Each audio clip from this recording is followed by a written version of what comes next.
Hey ladies and gentlemen, this is Carmine Sobia for Explain America, and Operation Metro Surge is now in full motion.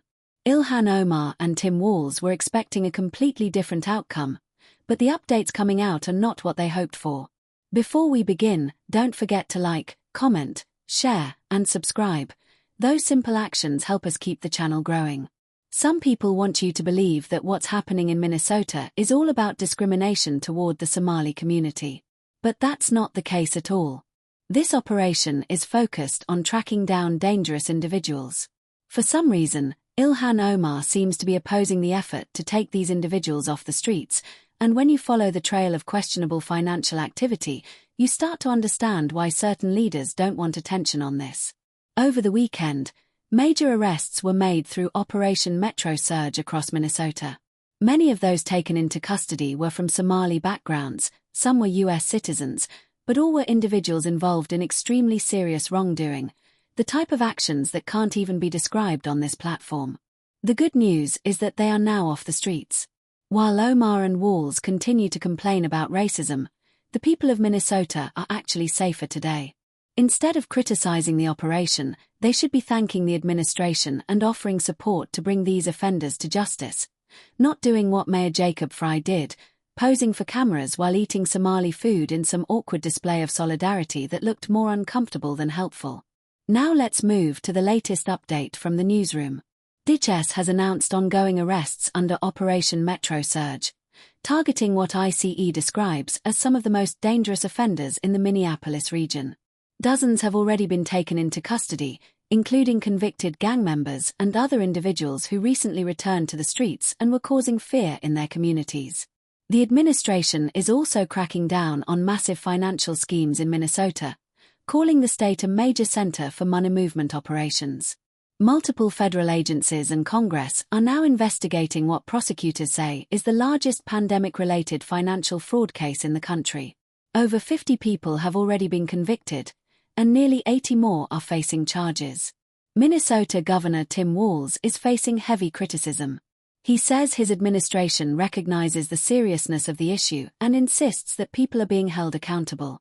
He claims that once the 90-day pause and third-party audits are complete, Minnesota will have the clearest picture ever of what truly happened. But prosecutors say the amount involved already exceeds $1 billion, and whistleblowers warn that the final number might soar past $8 billion once everything is uncovered. Critics argue that the Walz administration is either deeply unorganized or knowingly ignored what was happening. At this point, they say it's hard to see another explanation. Governor Walz continues to insist his team did not overlook any reports and that they are taking steps to make sure nothing like this happens again. And as mentioned earlier, Attorney General Pam Bondi says many more arrests are on the way. What's interesting is how quickly some political leaders dismissed the operation as unfair or discriminatory instead of acknowledging what the people on the ground were experiencing every day.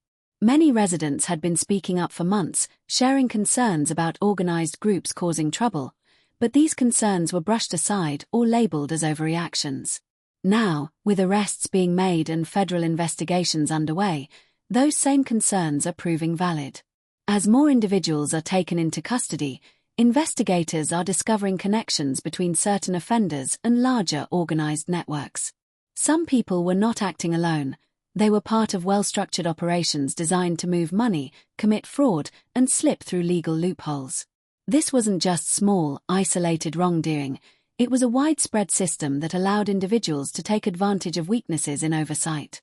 Officials say the scale of the financial scheme uncovered in Minnesota is beyond anything the state has ever seen. Federal prosecutors describe it as one of the biggest fraud cases in the country, and the numbers keep climbing. Millions that were meant to help communities ended up being funneled into luxury spending, false invoices, ghost organizations, and personal gain. The more investigators dig, the more they find, multiple rings working together, some using charities as fronts, others claiming to feed thousands of people who didn't even exist. This is why so many people are questioning how state leadership allowed things to reach this level. Critics argue that warning signs were ignored for far too long.